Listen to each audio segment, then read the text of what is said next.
রহমতুল্লাহ। আমরা আছি নেত্রকোনা দুর্গাপুর উপজেলা সাদামাটি পাহাড়ের উপর। এই পাহাড় আল্লাহ তাআলা সৃষ্টি করেছেন বান্দার কল্যাণার্থে। আল্লাহ তাআলা 30 নং পারার সূরা নাবায় বলেন অল জিবালা আউতাদা। আমি কেন পাহাড় সৃষ্টি করলাম? আল্লাহ তাআলা বলেন আমি যখন পৃথিবী সৃষ্টি করলাম পৃথিবীটা ছিল পানির উপর ভাসমান। এই পৃথিবী একবার উপরে এদিকে চলে যায়, আরেক দিক ওদিক চলে যায়, অর্থাৎ হেলে ডুলে যায়।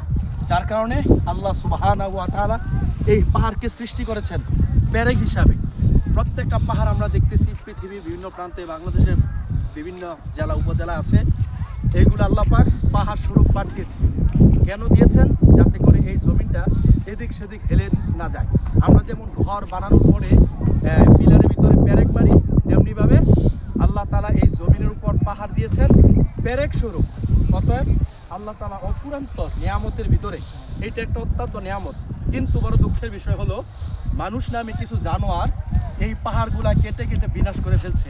অথচ আল্লাহ তাআলা এগুলাকে কাটার কথা বলে নাই। আল্লাহ তাআলা এগুলো দিয়েছেন বান্দার কল্যাণার্থে, এই জমিটাকে স্থির থাকার জন্য। আর আমরা এগুলো কেটে ধ্বংস করে ফেলছি। অতএব সকলকে এদিকে এসে ঘুরে যাওয়ার আমন্ত্রণ করা হলো। ধন্যবাদ।